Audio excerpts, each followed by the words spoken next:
بسم الله الرحمن الرحيم আসসালামু আলাইকুম রহমতুল্লাহি ওয়া বারাকাতুহু। এক ভাই সালাম দিয়ে উনি বলেছেন যে প্রশ্ন নয় বরং জানার জন্য। উনি নাকি আগে বলে ওয়ালাইকুম আসসালাম রহমতুল্লাহ। তো এই ভাই নাকি শুনেছেন শামসুদ্দোহা আশরাফি মুফতি সাহেবের কাছে, অনুরূপভাবে ফরাইজি লুৎফর রহমান ফরাইজি সাহেব, ওনারও দাবি যে সহি আকিদার লোক, তারা তো সহি আকিদার লোক বলেন না, তারা বলেন লা মাযহাবি বা ওয়াহাবি বা আহলে হাদিস, এই সমস্ত লোকদেরকে নাকি তারা বাহাস মোনাজারে ডেকেছেন, কিন্তু বাহাস মোনাজারে তারা বসতে চায় না।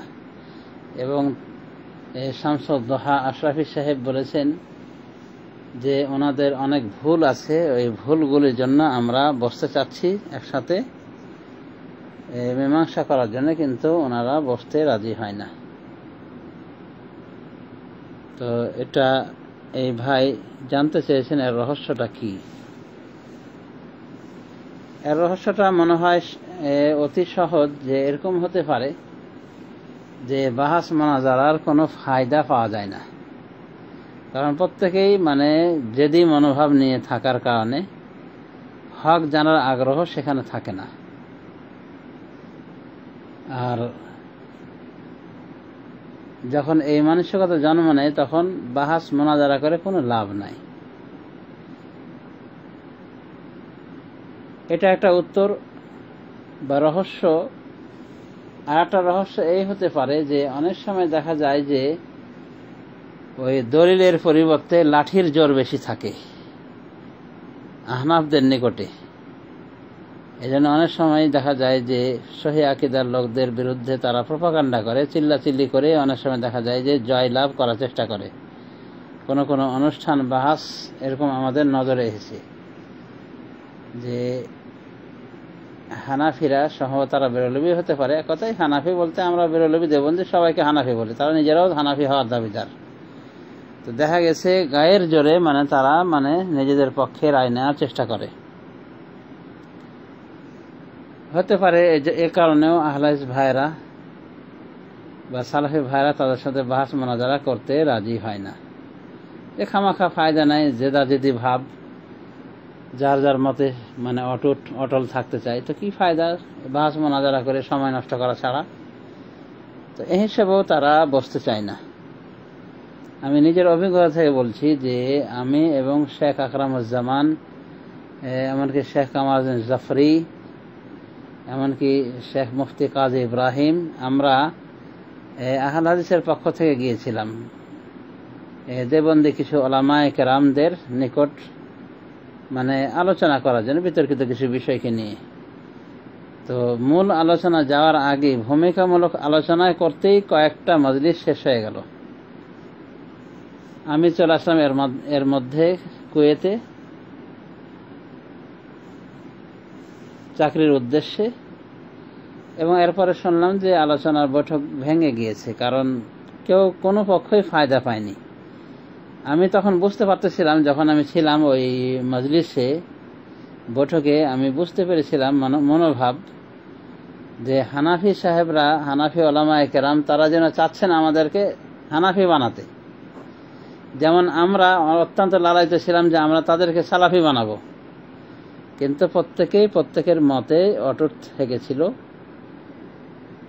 যার ফলে বুঝে এসেছিল শেষের দিকে যে ফায়দা নাই, বৈঠক করে কোনো ফায়দা নাই। আমরা তো সালাফি, আমরা অনেকে দেখা যায় হানাফি থেকে সালাফি হয়েছি, কাজে আমাদের হানাফি হওয়ার আর প্রয়োজন কোনো কর্মই নাই। তা আমাদের ইচ্ছে ছিল ওনাদেরকে সালাফি মানহাজে নিয়ে আসা যায় কিনা। কিন্তু যখন দেখা গেল যে না, খামাখা এই তর্ক যুদ্ধই হচ্ছে, কোনো ফায়দা হচ্ছে না, তখন এই বৈঠক অটোমেটিকলি মুলতবি করে দেওয়া হয়েছিল। তবে বৈঠক ছিল অত্যন্ত ভদ্র পরিবেশে। ওখানে যেহেতু মূর্খ লোকের খাওয়া ছিল না, মূর্খ লোককে ইনক্লুড করা হয়নি, আলেমরাই ছিলেন, তো অত্যন্ত ভদ্র পরিবেশে সব কিছু হয়েছিল, কিন্তু এরপরে ফায়দা পাওয়া যায়নি। বাহাস মোনাজারা করে মানে বৈঠক করে আলোচনার বৈঠক করে ফায়দা পাওয়া যায়নি, এ কথা তারাও স্বীকার গিয়েছেন, আমরাও স্বীকার গিয়েছিলাম। তো এইভাবে বাহাস মোনাজারা এই বৈঠক বা আলোচনার বৈঠক, এই সমঝোতার বৈঠকটি বিনা ফায়দায় মুলতবি হয়ে যায়। তো এরকম হতে পারে যে ফায়দা নাই তো বসে লাভ কি, কারণ অনেকেরই কর্মব্যস্ততা রয়েছে, সালাফি আলেমদের অনেক কর্মব্যস্ততা রয়েছে, তারা বিভিন্ন প্রোগ্রামে যান, সহিহ আকীদার প্রচার প্রসার করে থাকেন, তো তাদের কর্মব্যস্ততা রয়েছে, সেই হিসেবে হয়তো বসার টাইম নেই। তারপরে অনেকটা সময় এরকম হয়ে থাকে কিছু কিছু জায়গায় যে বোখারির পরিবর্তে বাখারি চলে আসে, মানে লাঠি, আর পাবলিকের ওই হট্টগোল চিল্লাচিল্লি, তো অনেক সময় ফায়দা হয় না।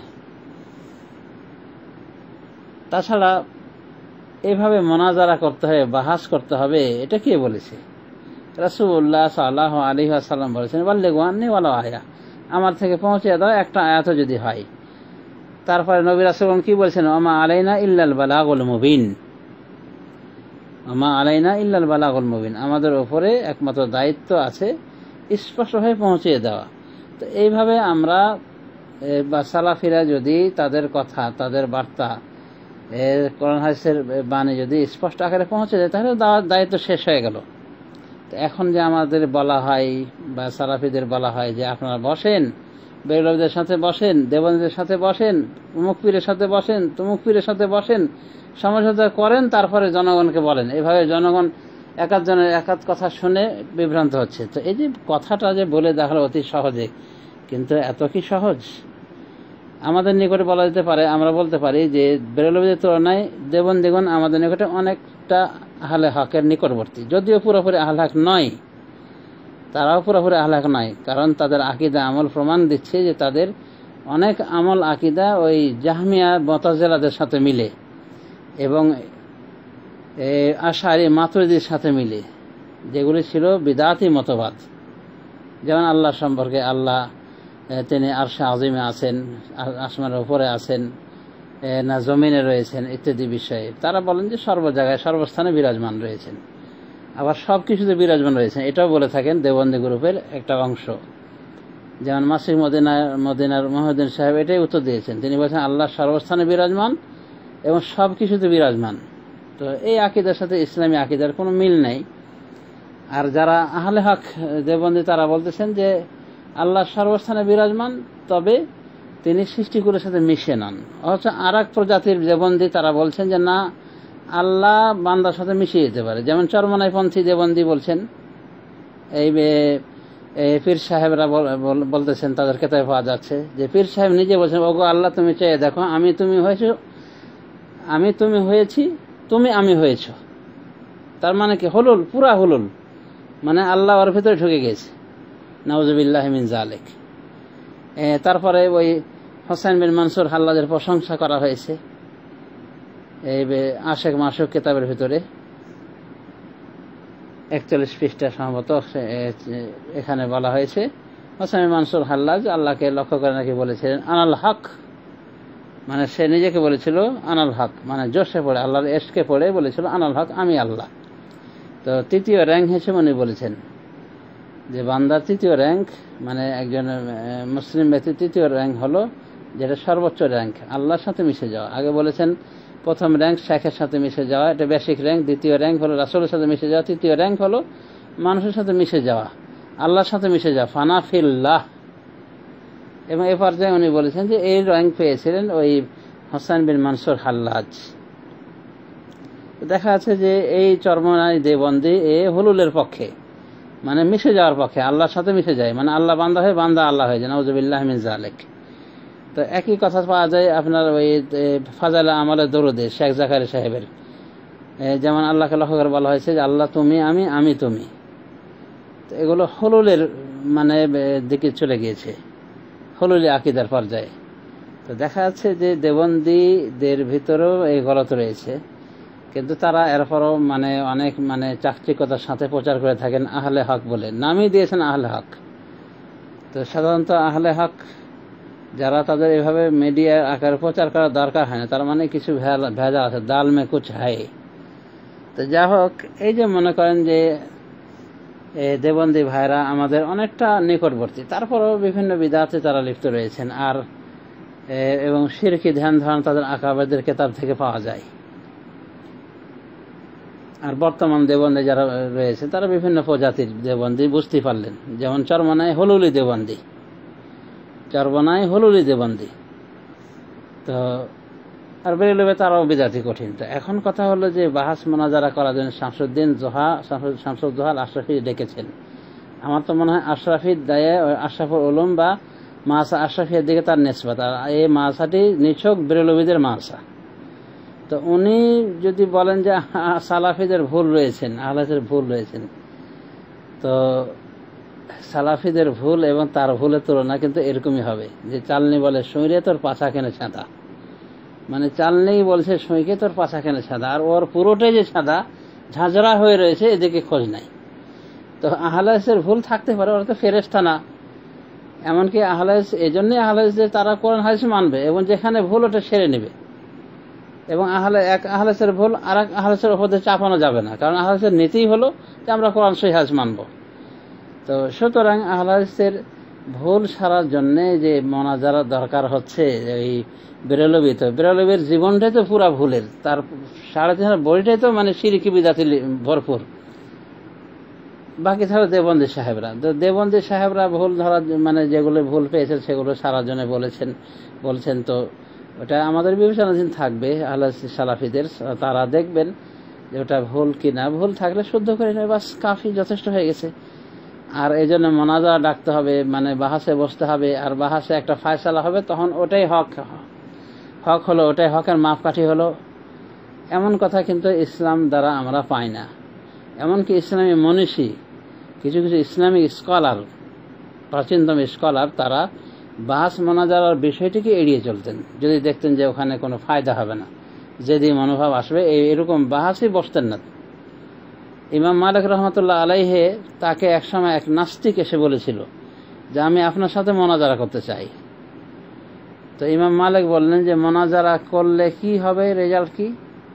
তো বলছে যে মোনাজারা করতে গিয়ে, বাহাস করতে গিয়ে যদি আপনি ঠকে যান, আমার হাতে ঠকে যান, মানে পরাজিত হন, তাহলে আপনি আমার দলে ভিড়ে যাবেন, মানে নাস্তিক হয়ে যাবেন। আর আমি যদি আপনার কাছে ঠকে যাই তাহলে আপনার ধর্ম ইসলাম আমি গ্রহণ করে নিব। ইমাম মালিক বললেন যে ধরলাম যে আমি আপনার নিকটে তর্ক মোনাজারা করতে গিয়ে ঠকে গিয়েছি, পরাজিত হয়ে গেছি, তো আপনাকে আমি গ্রহণ করলাম, আপনাকে আমি ওস্তাদ হিসেবে মেনে নিলাম, আপনার ধর্ম গ্রহণ করলাম, নাস্তিকবাদ মেনে নিলাম। এখন আপনার সাথে যদি আর একজন তর্ক করতে এসে আপনাকে পরাজিত করে দেয়, তখন আমি কাকে ধরবো? তখন ওকে ধরতে হবে তাহলে, যে আমাকে পরাজিত করেছে। ইমাম মালিক বলেন যে ধরলাম আপনাকে যে পরাজিত করেছিল ওকে আর একজন পরাজিত করেছে বাহাস মোনাজারা করে, তখন আমি কাকে মানব? বলেন ওকে মানব। ওকে মানবেন? তখন ইমাম মালিক সাহেব বলেছিলেন যে দেখেন, আমার ধর্ম সম্পর্কে আমার কোনো সন্দেহ নাই, অতএব এভাবে এক ধর্ম থেকে আর এক ধর্মে রূপান্তরিত হওয়া, হস্তান্তর হওয়া, এটা আমার কোনো প্রয়োজন নেই। যেহেতু আমার ধর্মে কোনো সন্দেহ নাই, আমার মোনাজারারও দরকার নেই, আপনার মোনাজারা নিয়ে আপনি অন্য কোনো জায়গায় যান। এভাবে দেখা গেছে ইমাম মালিক তর্ক মোনাজারাকে এড়িয়ে চলেছেন। বিদাতীদের সাথে উনি তর্ক মোনাজারায় লিপ্তই হতেন না। যেমন তার মাঝে সে একজন বিদাতী এসে বলল যে আর রহমান আল আরশ ইস্তাওয়া, কাইফা ইস্তাওয়া, রহমান আরশে সমুন্নত হয়েছিল, কিভাবে হয়েছেন? একথা বললে ইমাম মালিক কিছুক্ষণ নিঝুম হয়ে থাকলেন এবং তার শরীর দিয়ে মানে ঘাম বের হতে শুরু করলো। মানে প্রশ্ন তাকে কঠিন লেগেছিল, মানে প্রশ্ন তাকে বিদাতি লেগেছে।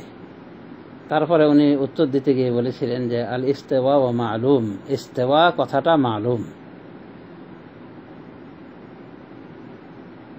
ওয়াল কাইফা মাজহুল, তবে এর কাইফিয়াত কি পর্যায়ে আল্লাহ রাব্বুল আলামিন ইস্তেওয়া করেছেন আরশে আযীমে, এটা অজানা। ওয়াসসাওয়ালু আনহু বিদআহ, আর এ সম্পর্কে জিজ্ঞাসা করা হলো বিদআত। ওয়া মা আরাকা ইল্লা মুবতাদিআন, আর আমি মনে করি তুমি একজন বিদআতি। এরপরে তাকে বের করে দেওয়ার নির্দেশ করেন ইমাম মালিক, তাকে মজলিস থেকে বের করে দেওয়া হয়। তো বিদআতিকে বসারও সুযোগ দেননি। আরো কোনো সালাফে সালেহিন থেকে এসে পাওয়া যায়, সালাফ থেকে, যে তার সাথে এক বেদাতপন্থী মোনাজারা করার জন্য আসে। তো উনি আলোচনা করতেছেন লোকদের নিয়ে, এই অবস্থায় বলছে যে অমুক আলেম, আপনার সাথে আমি একটা কথা বলতে চাই, মানে উরিদান ও কালেমাকে কালেমা, আমি আপনার সাথে একটা কথা বলতে চাই। তো বলেছে ওয়ালা নিসফা কালেমা, তুমি আমার সাথে অর্ধেক কথা বলিও না, একটা কথা তো দূরের কথা, অর্ধেক কথা বলিও না আমার সাথে। এরপর বলেছিলেন যে হয় তুমি উঠে যাও এখান থেকে, নয়তো আমি উঠে চলে যাচ্ছি। এইভাবে বিদাতকে বেজ্জত করেছিলেন। দেখা যাচ্ছে সালাফে সালেহিন অনেকেই বিদাতপন্থীর সাথে মোনাজারা, তর্ক মোনাজারা বাহাস করতে চাননি, কারণ ফায়দা নাই। বিদাতের অন্তরে বিদাত রয়েছে, কলিজার ভিতরে বিদাত ঢোকা রয়েছে, কি ফায়দা ওর সাথে তর্ক মোনাজারা করে? আর যদি এই মনোভাব থাকে যে ও যেটা ধরে আছে সেটাই হলো হক, কোরআন সুন্নাহর প্রতি ভরুক্ষেপ নাই, সালাফে সালেহিন আকীদা মানহাজের প্রতি ভরুক্ষেপ নাই, একটা নিজস্ব বিদআতি দর্শনের উপর যার মানে আজীবন কেটে গেল, এবং যেটাকে সাহায্য করার জন্য তার মোনাজারা অনুষ্ঠান, তো এই জাতীয় মোনাজারে বসে লাভটা কি, বাস করে লাভটা কি? তো এগুলো সব গর্হিত কাজ। আর সালাফিরা সংখ্যা লঘু, তাদের সংখ্যা কম, সুতরাং দেখা যায় যে অনেক সময় এই জাতীয় বাহাস মোনাজারায় হট্টগোল চিল্লাচিল্লি ছাড়া আর কিছু হয় না। এরপর দেখা যায় যে অনেক সময় মোনাজারায় ফল তাদের পক্ষে, কিন্তু মিডিয়ার সন্ত্রাসের মাধ্যমে মানে পুরো অপপ্রচার চালানো হয়, বলা হয় যে অমুকরা হেরে গিয়েছে। তারপর অনেক কথাই দেখা যায় যে ফাও, যে আহলে হাদিসরা বসতেছে, ডাকা হয়েছিল, তারা মোনাজারা ডেট করার পর আর তারা আসেনি। অনেক সময় দেখা যায় এই তথ্যটাই সম্পূর্ণ ভুয়া, মানে কখন ডেকেছে না ডেকেছে আহলে হাদিসরা খোঁজই পায়নি। তো আহলে হাদিসদের পক্ষ থেকে কথা থাকে সাধারণত, সালাফিদের পক্ষ থেকে, যে বাহাস মোনাজারা হবে, অবশ্যই হতে পারে, তবে এটা এভাবে ঘরোয়া বৈঠকের ভিত্তিতে নয়, বরং প্রকাশ্যে হবে এবং থানার লেভেলে হবে, থানা পর্যায়ে হবে, যেখানে ওই সরকারি পুলিশ নিয়োগ থাকবে। এইভাবে শান্ত পরিবেশের মধ্যে আমরা বাহাস মোনাজারা করতে চাই, এভাবে সালাফিরা বলেছেন। আমি দেখেছি ইউটিউবের ভিতরে এসেছে তাদের আলোচনা, ফেসবুকে আমি মাঝে মাঝে দেখে থাকি।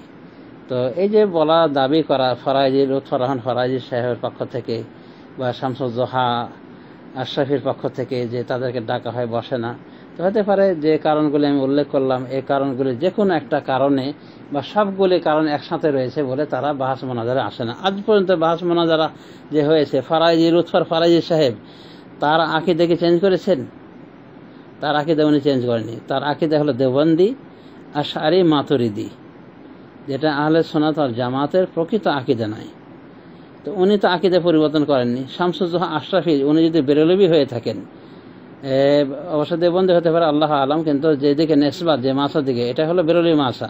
তো উনি কি সংশোধন হয়েছেন এবং উনি কি হাদিস চিনেন? আমি তো ওনার দেখলাম একটা নারীদের নামাজ সংক্রান্ত মানে দেখলাম কিছু আলোচনা, তো দেখলাম যে জালিয়াত, জয়ীফ জাল হাদিসের প্রসঙ্গ টেনে মানে এমন মানে ঘোলামেলা করলেন, মানে নারী পুরুষের নামাজে পার্থক্যকারী যে সমস্ত হাদিসগুলি বলা হয়ে থাকে হানাফি ভাইদের পক্ষ থেকে, সবগুলি জালিয়াত, মিথ্যার ঝুলি অথবা অত্যন্ত জয়ীফ।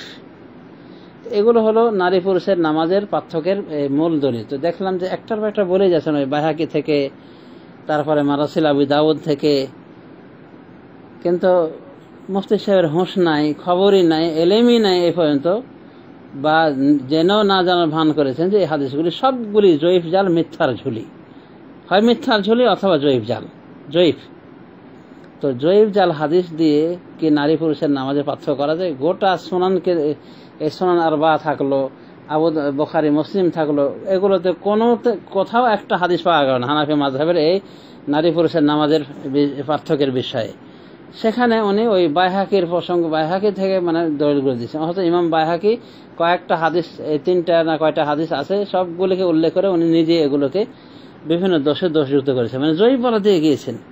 তো শামসুদ্দিন আশরাফি, জোহা আশরাফি, উনি কি তার এই দুর্বল মতকে পরিত্যাগ করেছেন? করেননি। তো যার যার অবস্থায় থেকে বাহাস হবে, মোনাজারা হবে, ফায়দাটা কি হবে? মানে জনগণকে বিভ্রান্তির ভিতরে নেওয়া ছাড়া আর কোনো মানে আমি ফায়দাই দেখছি না, এটা তো ফায়দা না। তো যাই হোক, আমার কথা হলো যে আমাদের বাহাস মোনাজারার প্রতি লালায়িত থাকার চেয়ে এটাই বেশি হওয়া উচিত আমাদের মনের বাসনা বা অভিলাষ, যে হককে আমরা অনুসন্ধান করে হকের ওপর আমল করার চেষ্টা করব।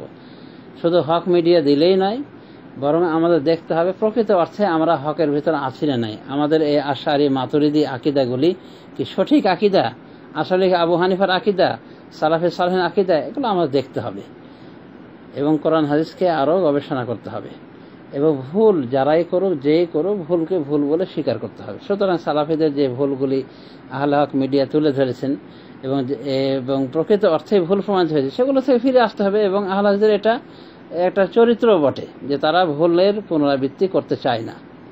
অন্যভাবে আহলে হক ভাইদের তাদেরও উচিত যে সমস্ত আকিদাগুলির বিভ্রান্তি প্রমাণ হয়ে গিয়েছে তাদের মানে দলিলের আলোকে, কোরআন সুন্নাহর আলোকে, সালাফে সালেহিনের মানহাজের আলোকে, তাদেরও ওই ভুল থেকে ফিরে আসা উচিত। আর যদি এরকম হয় যে প্রত্যেকে যার যার অবস্থানে থেকে বাহাস হবে, মোনাজারা হবে, এই ডাক কি ফায়দা?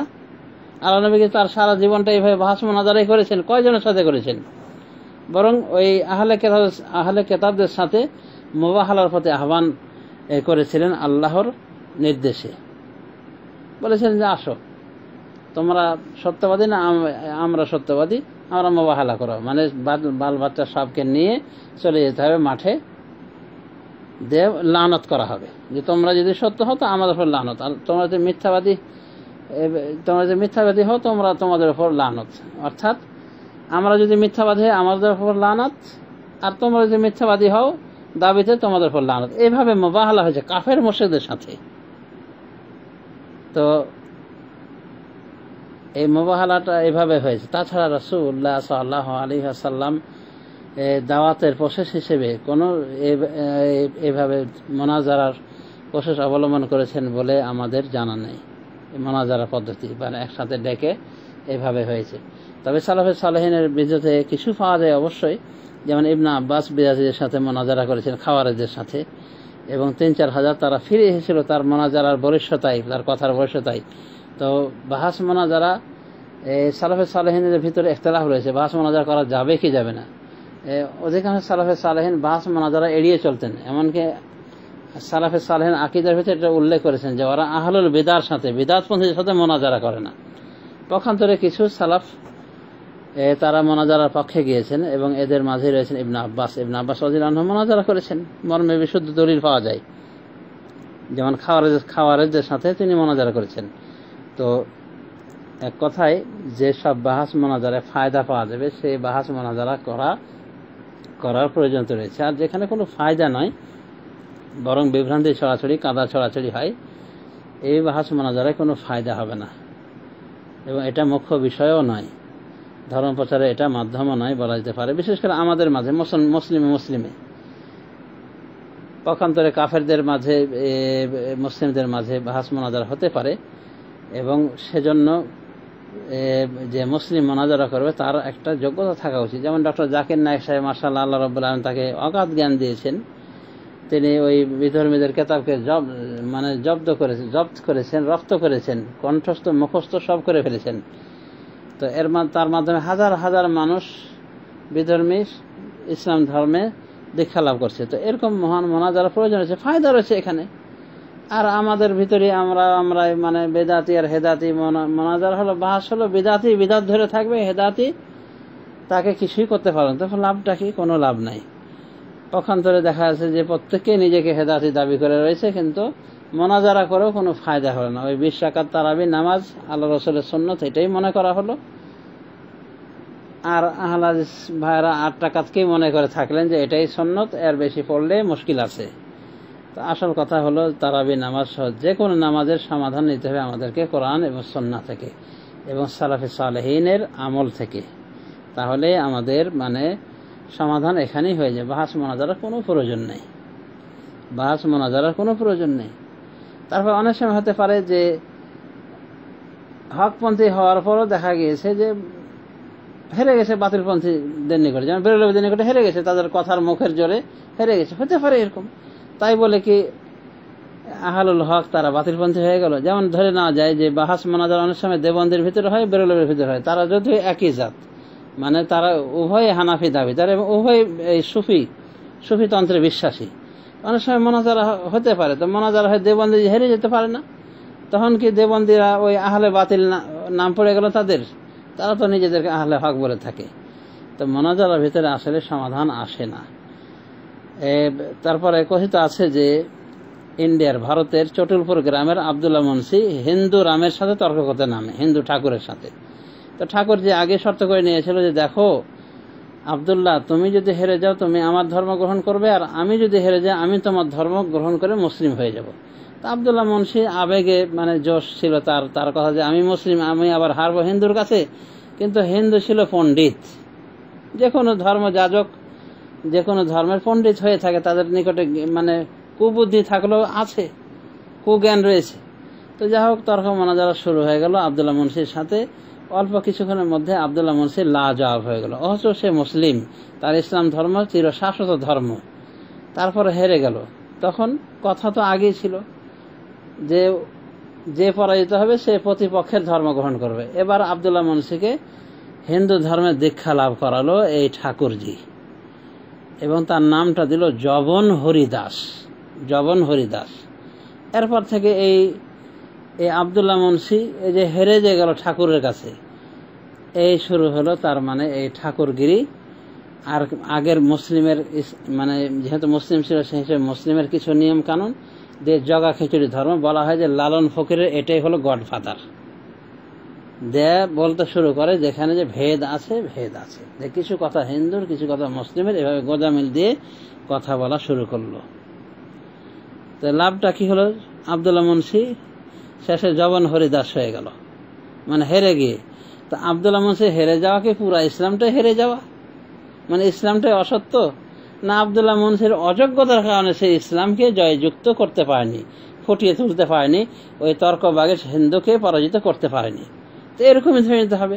আহলে হক মিডিয়ার সাথে যদি লেগে গিয়ে দেখা যায় যে এত তর্কের জোরাল যে কিছু সালাফি হেরে গিয়েছে, তার কি পুরা সালাফিরাই পরাজিত হয়ে গেল, সালাফি মানহাজটাই বাতিল হয়ে গেল? এগুলো সব ফাও কথা, এগুলি সবই বুঝাবুঝির ভুল, সুউল ফাহাম, মিস আন্ডারস্ট্যান্ডিং। তো যা হোক, এই বাহাস মোনাজারা এগুলো কিন্তু সাধারণত ভালো ভালো আলেমরা করতেই চান না, কিন্তু কোন ফায়দা নেই। তারা তাদের সময়কে কাজে লাগানোর চেষ্টা করে থাকেন। আল্লামা ইবনে উসাইমিন রহমতুল্লাহ আলাইহিকে আমি দেখেছি যে উনি বাহাস মোনাজারা তর্ক বিতর্কতে জড়াতেনই না, উনি সময়ই পেতেন না কোরআন হাদিসের গবেষণা করতে গিয়ে এই জাতীয় কথায়, এই জাতীয় বিষয়ে সময় দেওয়ার। সুতরাং বাহাস মোনাজারা করার বিষয়টি ফি নাফসিহি বিতর্কিত, এই বিষয়টি বিতর্কিত, যেটা করা যাবে কি যাবে না। সালাফে সালেহিন অনেকেই নিষেধ করেছেন, বিশেষ করে বিদআতপন্থী যদি প্রতিপক্ষ হয় তার সাথে বাহাস মোনাজারা করতে নিষেধ করেছেন। কোনোভাবে যাদের ওরকম যোগ্যতা নেই ওদের নিষেধ করেছেন বাহাস করতে বাতিলপন্থীর সাথে। কারণ কথার মারপ্যাচ খেয়ে হতে পারে যে হেরে যায়, যেমন আব্দুল্লাহ মুন্সি হেরে গেল ঠাকুরের কাছে। আর ইমাম মালিকের ওই সুন্দর কথাটা সবাই মনে রাখবেন, তারপরে বুঝবেন যে বাহাস মোনাজারা করে লাভটা কি, ফায়দাটা কি। অনেক সময় বাতিল হক হয়, হক বাতিল হয়ে যায়। তবে যেখানে ফায়দা রয়েছে সেখানে বাহাস মোনাজারা যথাযথতাও রয়েছে, সেই বাহাস মোনাজারাকে আমরা সাপোর্ট করি। তো যা হোক, আল্লাহ রাব্বুল আলামিন আমাদের সবাইকে সঠিক হকপন্থী হওয়ার তৌফিক দান করুন। আমরা যেন লেভেলের মাধ্যমে হকপন্থী না হই, সালাফি না হয়, বরং আমরা যেন প্রকৃত অর্থেই হকের অনুসারী হই এবং সালাফে সালেহের মানহাজকে উঁচু করে ধরি, এই মানহাজে প্রতিষ্ঠিত থাকি। অনুরূপভাবে আহলে হক মিডিয়া তারা যারা নিজেদেরকে হকপন্থী বলে দাবি করছেন, আমাদের অনুরোধ তাদেরকে যে তারাও যেন তাদের এই হককে একটু মেপে দেখেন, একটু খোঁজ নিয়ে দেখেন সালাফে সালেহিন আকীদার মানদণ্ডে, এমনকি খোদ ইমাম আবু হানিফার মানদণ্ডে। এটা আমার পক্ষ থেকে তাদের প্রতি অনুরোধ। এবং এভাবে প্রত্যেকে হকটাকে গ্রহণ করার চেষ্টা করুন, গবেষণা করুন। আজ মিডিয়ার যুগ, আশা করা যায় যে হক পাওয়া যাবে। আল্লাহ রাব্বুল আলামিনের কাছে আমরা দোয়া করি যেন আল্লাহ আমাদেরকে হককে হক হিসেবে দেখান, বাতিলকে বাতিল হিসেবে দেখান, এবং হক যেখানে থাকবে সেই হককে যেন আমাদের গ্রহণ করার মানসিকতা দান করেন। আমিন। সাল্লাল্লাহু আলা নবিয়িনা মুহাম্মদ ওয়া আলা আলিহি ওয়া সাহবিহি আজমাইন। আসসালামু আলাইকুম ওয়া রাহমাতুল্লাহি ওয়া বারাকাতুহু।